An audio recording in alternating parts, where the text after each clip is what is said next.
What's up, everyone? It's Jay Ray, the co-host of Q Points, and one really important way that you can support our show is by subscribing to it wherever you listen to podcasts. Q Points is pretty much everywhere.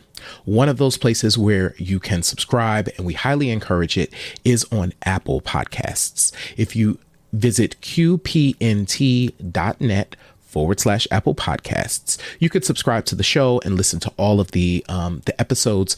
And please leave us 5 stars because you know you love Q Points, and leave us a review. We really want to hear from you, and it helps to spread the word about the show. It's that simple. Thanks so much for tuning into Q Points, and thank you so much for supporting us. Have a great one.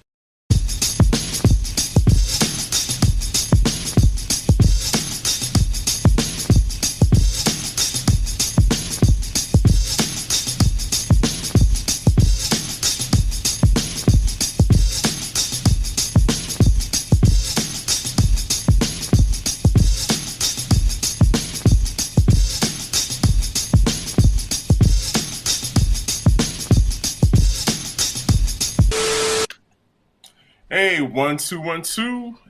What's you know happening? How we do. I am DJ Sir Daniel. And my name is Jay Ray, sometimes known by my government as Johnny Ray Cornegay III. And welcome to another episode of Q Points, your favorite visual podcast for meaningful dialogue about the global impact of Black music. Jay Ray, how are you today? I'm good. It's been a crazy nuts day. It absolutely has. It absolutely has.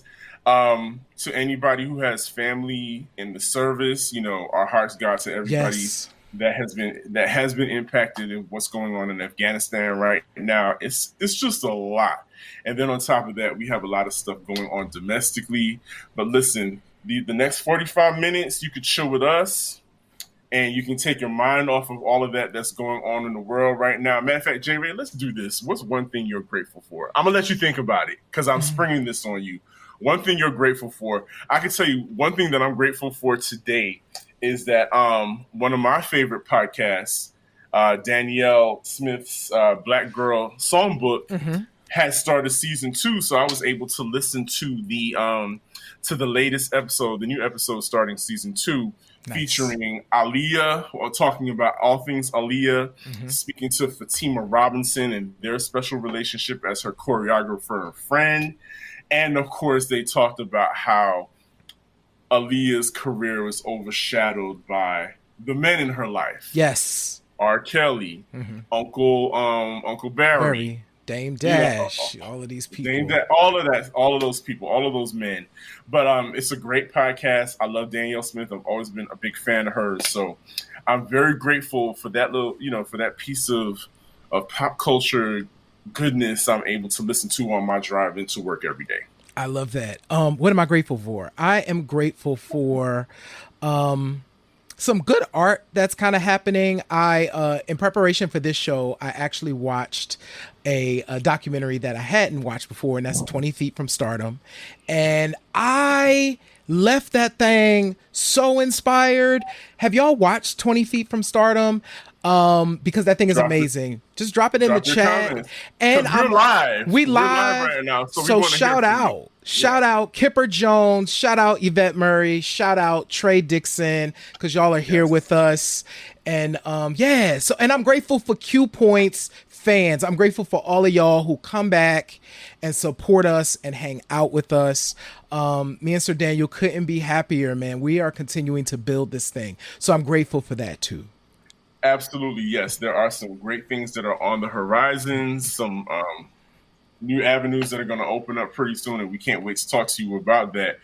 But I was mentioning Aaliyah earlier, and so if you guys notice, I am wearing Jimi Hendrix, a Hendrix t-shirt tonight, and I was just saying to Jay Ray right before we came on, it's so funny how Hendrix, his image has just kind of been like completely saturated the market, and it's sort of bastardized and it's just used up as a commodity and just marketed and printed on everything. And it was just so funny to me how the same thing is now happening to Aaliyah. Yep. Yep. The same thing is happening to Aaliyah, but that's a whole nother show. Yes. And the reason why I'm wearing Hendrix tonight is because we're gonna talk about rock and roll, y'all. I love that rock. old time rock and roll. So, listen. Earlier this week, Rolling Stones drummer Charlie Watts passed away. Mm-hmm. Charlie Watts was 80 years old, so he spent the majority of his life in that band because the Rolling Stones hit big when they were teenagers. Yes. So you do the math. Right. That gentleman, was slapping skins for the better part of almost a whole century. Yeah. He almost made it to a whole century. And so his death sparked a thought in me. I was just thinking about, the impact that the Rolling Stones had on music, and in that era that they came out in the 60s, how they studied Black music. Very much so. Studied it, revered Black singers. Yep. And then I was like, you know what? Rolling Stones, David Bowie, the Beatles, Ronnie, I just lost his name, but a lot of other singers in that genre, okay, prominent white singers, always picked from the Black community, from the Black background singers bank of greatness, and always had these prominent Black vocals in their music. And it just got me to thinking about all those women and some men who just really set those songs on fire and took them to another level. Absolutely. Like you mentioned the documentary 20 Feet from Stardom, and that featured Lisa Fischer, who, listen. My God! Lisa Fischer is an anomaly that she came along. She dropped y'all one good, hot album. Baby, won her a Grammy. Won her a Grammy and said, you know what? I'm going back on tour with the Rolling Stones. I'm out. Then she did that for the better part of a decade. And now I think she was recently here. Yeah, she was just in Atlanta. Here in Atlanta at the City Winery. Yep. Doing her thing, sounding amazing as usual. But, that's the type of career that she had, that she has. I mentioned Luther Vandross. Yep. We know Luther because, we know Luther because of David Bowie, Aretha. He was part of that bank. Yep. Sissy Houston. Yes. Ronnie Spector. Yep. Ava Cherry. Yep. Judith Hill. Mary Clayton. Darlene Love. The names go on and on and on. And of all these, especially Black women. Yes. To take their music to another level. Yeah. Yeah, and I want to bring in, so first of all, hey, Gil shouted us out. Hey. Checking in from Chicago. See you, Gil. Thank you for checking in. Thank you for checking in, Rick. Hello. Trey, thank you so much, saying, I'm grateful for you two brothers providing good content. And Kipper, you are absolutely right, because I want to spend some time here. The British artists imitated Black musicians, right? Totally. White American artists at the same time, not so much, right? So, and here's where I wanted to spend a little bit of time, because what's so remarkable, right, about the work that these folks were doing is that these Black folks were singing in traditional Black American style over these records that white folks probably, when you obviously got to the show, you realized that, oh my God, like the background singers is Black. But if you listening to Sweet Home Alabama, you don't know that. And the fact that consciously, so Mary Clayton was talking about consciously, when I got the call to sing on Sweet Home Alabama, I'm like, I don't know. And then her then, I guess it was her husband or her boyfriend at the time, was like, no, you want to sing Sweet Home Alabama, because it is almost like the primary way to say what you can't do is you can't erase us from this music. And in fact, when you, and I believe it might have been Sting in the piece that said, and hey, when you study this music, you are going to be studying us, because when you sing in the hooks to these songs, you're singing Black folks.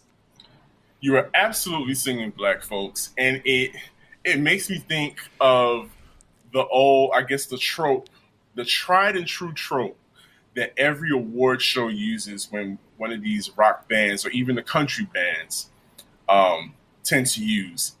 Bring out that big old black choir to sing background for us. Won't they do it? And take us all the way home and have those arms spread wide because there is power. There is power and there is magic. There is anointing in those voices. Yes. And they realize that. Mm-hmm. And for whatever reason, mm-hmm. our own community has kind of left rock and roll to the side. And so we're going to keep talking, but the mm-hmm. question of the week, and I'm going to throw that out there to everyone, mm-hmm. and you can post that, in a second, J. Ray. Have black people abandoned rock and roll? Mm-hmm. That's it. Mm-hmm. In everybody that's joined us this evening, have black people abandoned rock and roll? It's a conversation that I don't know. I haven't heard a whole lot of people talking about it, but I think it's very interesting. Mm-hmm. Seeing the respect, going back to the background singers, background vocalists, mm-hmm. seeing how Aretha's sisters mm-hmm.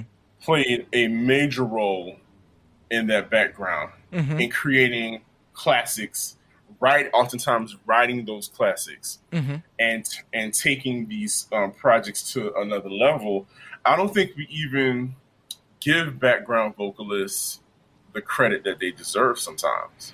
No, absolutely not. So one of the things, and I think it's the thing that we take for granted, and I think it's just human nature in general, because the person who is out front, it's their job to be big. It's their job to have the ego. It's their job to be the biggest thing in the room. So oftentimes, like our minds are fixated on the person who's out front. For me, even as a music listener, it wasn't until I got a little older and my ear got a little more refined that I'm like, yeah. I hear what Michael is doing, but what they doing? But that harmony though, that's happening back there. Who that? Yeah. I want to, that's James Ingram. Oh, the James Ingram is back there. Oh, that's crazy. So it then sparks this, this matters so much more. Like my favorite conversation or my favorite kind of background fun factoid thing that I didn't know until I was much older and was kind of reading liner notes is, having Whitney Houston and Luther Vandross singing background together on a song. Together. That was on Shaka Khan's record, her second album. And that was like mind blowing to me. You know what I'm saying? But understanding the importance of those singers, right? Understanding the importance and knowing that David Bowie, going back to the rock and roll conversation that we're having, Luther up there with all the Young American stuff. Like I wasn't even born when Young Americans came out. So I didn't learn until I was older, right? Mm-hmm. Until when I started, I'm getting into Bowie and like all of this stuff. And I'm like, oh wait, like Luther was performing with Bowie at the time. Absolutely. That's so important. Like it trains. And I mean, the vocalists in the chat can speak to this. I'm sure the amount of training that you get with singing these different kinds of music helps you be an even better vocalist. And I'm sure it makes it more lucrative. Mm-hmm. Well, that's a good question. Was it lucrative? For the background vocalists? I mean, it took them around the world. Mm-hmm. It kept them working. Mm-hmm. Session work. Again, in the Respect movie, we heard that session work was definitely.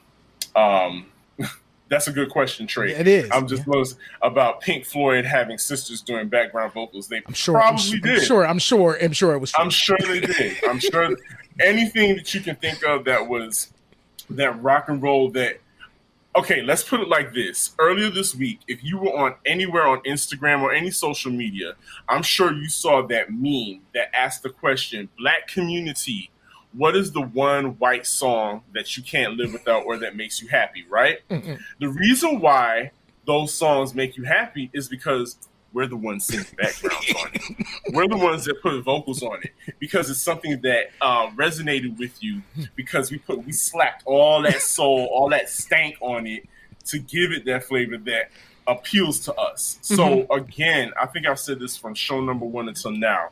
There isn't anything that we haven't touched in this music game. Period. Nothing. Point blank. Period. It ain't nothing. There is not a genre that we have not touched in this music game. And yes, Wani Love It. I see what you're saying about Jada Pinkett. Keep that in mind because we spoke about Wicked Wisdom. Yep. And even tied it into Willow Smith. Yes. In her latest ventures as a musician and going the route that she went. But absolutely, there's nothing that we have not touched in this music thing. But again, the question of the week is, have Black people abandoned rock and roll? And you can always go to visit us on qpoints.com or any of our social medias on Instagram or Twitter, and you'll find a link where you can go to that to the link, and it will automatically pull up the camera on your phone or on your laptop, and you can just send us a video response to the question. Yep, I'm putting the link in the chat so y'all can just go ahead and access that. Yeah, one of the things that I love about music, let me go take a step back. So when I was an MTV kid, I was a BET and an MTV kid, but MTV first because I remember because one, I was fascinated by the fact that, there's like a video option for music, because when I, it was amazing to me. I would literally watch MTV all day if I was allowed. Like, if nobody stopped me, I was watching MTV. And so rock music is just something that was part of my DNA too. So I was excited when I learned that we were the foundation for that. So when I learned about Little Richard, when I learned about Chuck Berry, I was like, oh my God, this is amazing. To the point of Hendrix. Like my high school years, really diving into the Jimi Hendrix Experience and listening to Electric Ladyland was like mind-blowing for me, that a person could do this with a guitar, which took me to Funkadelic and took me to all of this stuff, right? And these is rock records, you know what I'm saying? But to that point, J. Ray, because we're audiophiles, you kind of did that on your own. You did your own exploring. Whereas with classical R&B, the things that we love dearly and we hold to our cleanup music, as we call it, that is organically passed down from our parents to us. Whereas for whatever reason, we're not passing down Hendrix as much. Do you understand what I'm saying? Yeah. You know what? And you're absolutely right. I think one of the things that this is why Q Points is important. Q Points is we're almost like people's cool older cousins. You know what I'm saying? Yeah. Like we go and pull, like the family is not doing the almost, thing. We are. We're your cool older cousins. That's me and Sir Daniel. We gonna pull you in the room and say, "Sit down. You gonna listen to Electric Ladyland right now." We might even let you get a little sip of beer or whatever. We drink. I'm not doing that because I'm not trying to get. I'm not doing that. But you are going to listen to this music though, because one, it's foundational. I think to appreciating all different kinds of music just opens up so many other opportunities creatively. Absolutely, and so I guess we can kind of pivot into a conversation that I know you can't wait to get delve into, because there was in the mid 90s, there was a moment where there was this resurgence of Black musicians who picked up guitars, who were already playing guitars. And who did not go the expected route at the time of R&B or hip hop, which was becoming really popular. Yep. There was a movement of very black artists doing very rock and roll projects and hitting big, Yeah. making a big splash. So J Ray, I know that you like to take us on a journey and revisit some of these modern rock projects by prominent black artists. So which one are we going with Oh first? my goodness. So okay. So I want to shout out Yvette, because you mentioned Sister Rosetta Tharpe. Oh my God. Just go to YouTube and Oh, start watching Sister Rosetta Tharpe on her video ex. on, oh my Oh, God. Mama was Murdering no it. Mama was no joke. She really is considered the mother of rock and roll. Oh my God. Go forth and do that. So my Hey first Conti, I see Conti has Oh, joined us hey, as well. Conti. Oh my God. Hey, man. So listen, drop your favorite 90s black rock joints in the chat. But the first one I want to talk about is this gem. So these are records. So these are 90s rock. Rock leaning. Like, this is more of a rock leaning record, but it's a rock record that you need to absolutely revisit. So Dion Farris's Wild Seed, Wildflower. So we of course know Dion from Tennessee, Arrested Development. You know, that amazing moment in Tennessee where Dion shows up with this crazy vocal. Baby, Wild Seed, Wildflower is that in a bottle. Like, so this entire album is magical. I actually pulled up the track list because there were a couple of things I wanted to point out about it. Passion, first and foremost, has one of the most amazing vocal performances I've ever heard. And so they are layering Dion's voice on top of itself. And these notes are elongated for, it feels like 5 minutes. Like, it feels like she's singing a single note for 5 minutes. And this is just one of those records that I will never forget. And the first single from that, you probably remember this, Sir Day. I know came out, and it was a huge splash for her. A monster. I know it was a monster because you could not turn on you. Well, first of all, you weren't going to hear it on the black stations. Nope. You were going to hear it on your top 40 and rock radio stations, and especially college radio. Yep. College radio was super important to artists like Dion Farris, especially black artists, because college radio really actually broke records like this. Yep. And it propelled them to higher heights. What's up, Harold? Yes, Hey, Harold. Passion is a massive production, as you said. Yep. So the next one, Sir Daniel, I want to go to, I still play like it's a new record, and it is Corey Glover's Hymns. If y'all haven't heard this record, go hear this record. So Corey Glover, lead singer of Living Colour, you know, the quintessential 1980s black rock group. Cult of Personality, right? All of that. All of that. So Corey Glover, so LaFace in the late 90s decided that they wanted to like do some rock stuff, which made perfect sense, right? So they were Atlanta based. There's a lot of rock, particularly black folks was doing rock in Atlanta. Corey Glover was one of the folks that they signed and released this record. And I got to tell you, top to bottom, like goes from hard rock, like some of this stuff is like, yes, hard, to blues, to just top 40. One of my favorite 90s albums. I literally still play this record like it was new.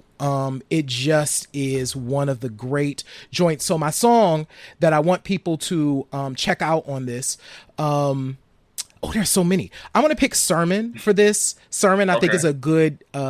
Sermon has it's called Sermon, so it has a gospel situation happening. It has a churchy thing happening, but it's like rock, and it's fast. And Silence. So go check out Hymns. It's a great record. So funny thing about Corey Glover, like when I think of Corey Glover and of course Living Colour, automatically they were always lumped together with Fishbone. Yes. Yep. And so that just takes me back to that moment where I was like, I realized, I was like, oh, there's Yeah. like black people that are for real, mosh pitting and diving. I remember MTV, back to MTV, would do special reports on them Mm-hmm. because they were literally like one of the very few black acts Mm-hmm. in rock and roll, like heavy metal rock and roll, doing it big. And shout out to Corey Glover. Do you know what he's doing today? These days? Still, as far as I know, still performing. And I mean, I don't follow Corey on social media, and I probably should because I play this record. I need to inbox Corey Glover and say, Tell him. I still play your record all the time. Corey, all those streams that you're getting, that's J Ray. That's your boy. And right, what's next? The last one I want to talk about. Just that. Wow. That. Wow. So for that's the Cree Summer, the only Cree Summer album. Okay, this is the only. And if you're going to have an only record, it might as well be this one. Okay, if you're gonna have an only album, make it this one. This record was produced by Lenny Kravitz. And if you go back to watch Lenny's Behind the Music, he actually has a pretty robust section on this album because he talks about the fact that Lisa Bonet, who's best friends with Cree Summer, it was like, Lenny, you need to produce Cree. And it didn't happen, but it happened like a decade later. And this is what they came up with. And Street Fairy came out in 99. And man, oh man, well-written joints, just well-written. It's rock. It's dope. Like, it's dope. I mean, you got Curious White Boy on there that's closing out the record. Curious White Boy, when am I gonna meet your mama? Like, Cree wasn't like, it wasn't for the faint of heart. But Mean Sleep is the song that I would pick from this record. And if you go to YouTube, there are a few live performances. Yes, Darnell, Mean Sleep, man. Yeah. If you go to YouTube, Subject to change. Yes, Subject to change. absolutely. You will find some live performances that are killer, like Cree at festivals during the release of the record, and just a beautiful voice. And yeah, hot record. Still play it, and y'all should play it too. So definitely revisit this one as well. Yeah, that was like a really magical time because when I think about it, like Cree ushered in Khalees. Yes, absolutely. Cree, you know, if we're talking about that wild child, the girl wild child, rock and roll, but still black and soulful, you know, Cree definitely added to that. And I'm really surprised that Lenny Kravitz was not in your picks. That would have been too like I wanted to. It would have been too easy. I wanted to pick records that I feel like we may have forgotten about or got overlooked. You know what I'm saying? Like Wani just said, like, oh my God, I forgot about Cree. Like, go back and play that record because that record, it holds up. Like, it holds up today, and you'll still really enjoy it. And you know, Dion, of course, was one of those that I like, people should revisit this. And Corey Glover, definitely. I don't think a lot of people heard that record at the time. You know what I'm saying? So I'm pretty sure LaFace, with their R&B and hip hop, didn't know how to promote. Right? Like, we got this record, we're gonna put it out, but we don't know exactly how to do this. It's funny. Yeah. That's really funny. And so you were talking about Cree and who was it that mentioned Wicked Wisdom, Jada Pinkett Smith. I think it was Wani mentioned Jada Pinkett Smith and her group, you know, going out there and doing the same thing. I think that's why it's so important. Representation is so important because Cree showed Jada this can be done, and all the other girls that this can be done, or you don't have to do, you know, your mainstay R&B anymore in order to be accepted. There is a crowd, there is a family just for you, and that in turn, and I wonder if Jada even knew that was going to impact her daughter Willow, because Willow is a beast. I mean, Willow's great. I think we thought maybe when she did With My Hair Back and Forth, we kind of figured, well, maybe she's taking after Dad and she's going in that route. But no, Willow's like, this is me right here. This is Mm-hmm. it. This Mm-hmm. taking after mom's, passion for rock. And it can be done. It's passed down. It can be passed down as long as it's cultivated and respected and shown, hey, that we created this. Yep. And okay, so funny you mentioned Whip My Hair. Whip My Hair is a banger. Like Whip My Hair goes. Play Whip My Hair today, and y'all will be like, "Oh, wait a minute, that's kind of like that's a bop a little bit." But there's also a Willow performance of Whip My Hair with just the drummer, Mm-hmm. and it's fairly recent. It's probably within the last decade, so it's a long time after like that joint actually came out, but she's doing that joint with just her and the drums, and it smacks. It smacks. Because why? Because it's ours. Mm-hmm. I'm gonna just say that it's ours. Like I just can't say it enough. Yeah. But yeah, the conversation around so while we were getting ready to do this show, we were talking about all the different artists that we've spoken of. Mm-hmm. I reminded J Ray of a particular record. Oh, I love it. that he completely forgot about, and it was it's called "Sleeping Satellites" by Tasman Archer. Tasman Archer.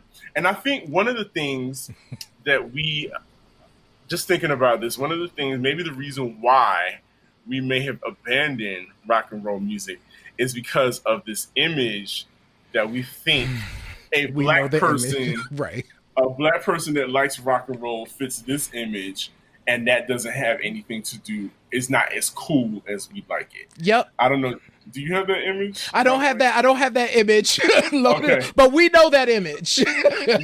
Okay. So we've all gone to school with that one black kid mm-hmm. that pretty much only hung out with a lot of the white kids. Yes, that kid. They straightened their hair. Mm-hmm. They wore the emo makeup. Mm-hmm. They may have had a lip ring or a nose ring. Mm-hmm. Wore the wide-legged Jinko jeans and whatnot. I think that's part of the reason why a lot of us don't want or have not associated with rock and roll. Because and not just rock and roll, we can even talk about country, because right now, Monica and K. Michelle are coming with country albums. Yeah. And I'm here for it. I'm absolutely here for it. Absolutely. Because again, country is an offspring of what we created. What we created up in the Appalachians. It's the blues. This is all coming from us. And one thing, and I'm so glad, and thank you, Yvette, for talking about this. Like, blackness is unlimited.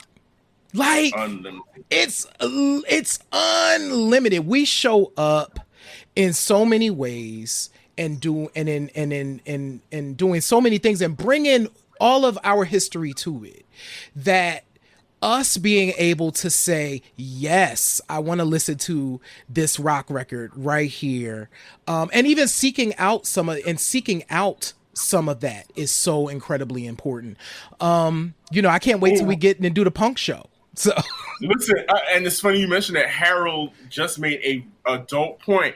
We were talking about ska music as well. If you recollect, The Police, Culture Club, all featured reggae or Rastafarian reggae artists or background vocalists, because ska is pure reggae music. If you think about it, it's an offspring of reggae, and ska, of course, morphed into punk music. So you're absolutely right, Harold.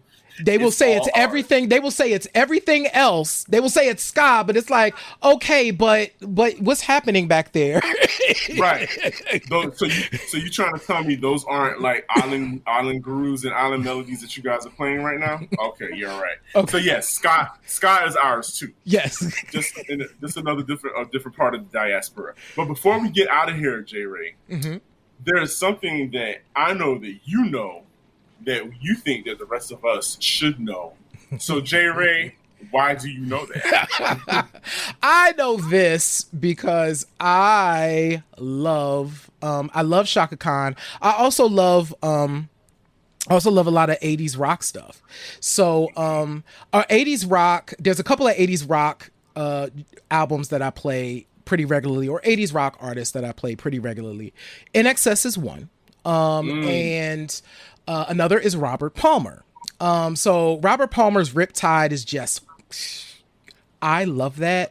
So if y'all are here, y'all know that Robert Palmer's Riptide includes his version of I Didn't Mean to Turn You On, which is a great remake.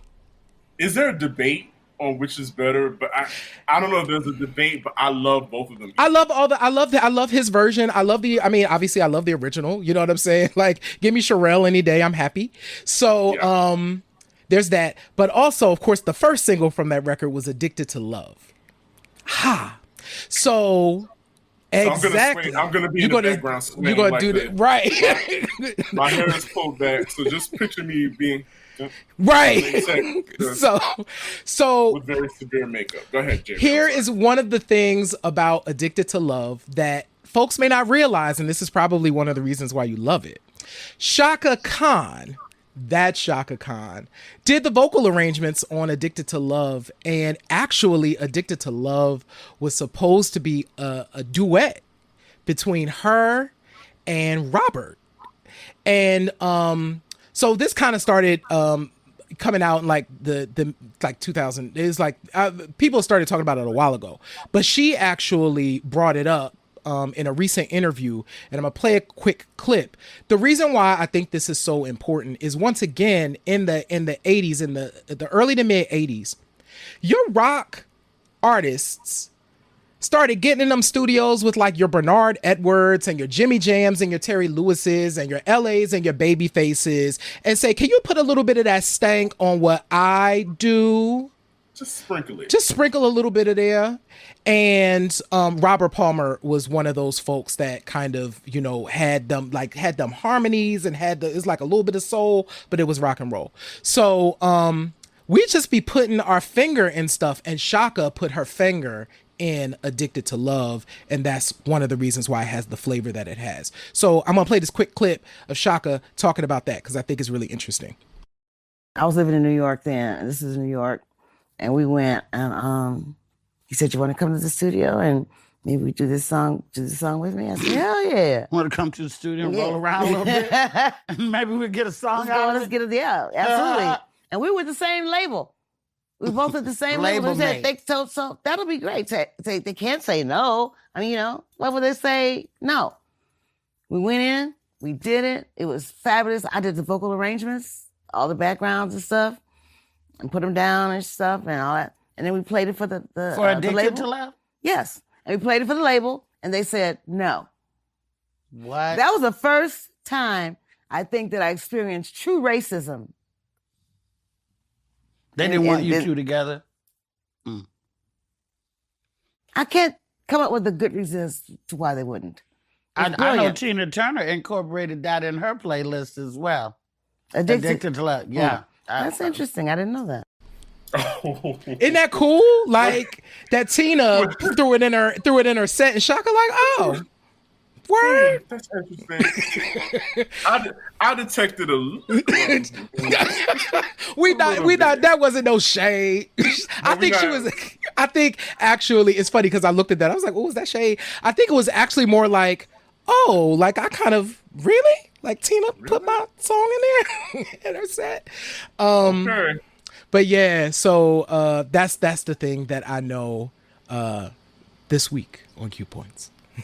Love it. See, I love factoids like that because they back up everything that we just said in these past 50 or so minutes. That everything. Oh, that's a good point, Harold, about Vesta. And we'll be together. Baby. Vesta, another artist gone too soon. Yes. But yes. And so many of our artists are multifaceted. Like you bring up a Vesta could sing with Sting. Yep. Vesta could sing about a Big Mac with Al Jarreau and kill it. I mean, I see that commercial sometimes, and I'm just like, why were they going so hard? They was going so hard in that commercial. I mean, too hard. These had special sauce. I mean, scatting for their lives about a Big Mac. But that's just how talented they were. They are. And so you just can't beat black folks. I'm sorry, you just can't. You won't outdo cannot us. beat me. You will not outdo us. Period. So listen, again, the question of the week: have black people abandoned rock and roll? If you have not, if you have not had a chance to answer in the comments, please feel free to click the link that J Ray has put in there, qpnt.net fan mail, and you can send us videos. I promise you'll end up on our social media giving your particular view on these particular topics and questions of the week.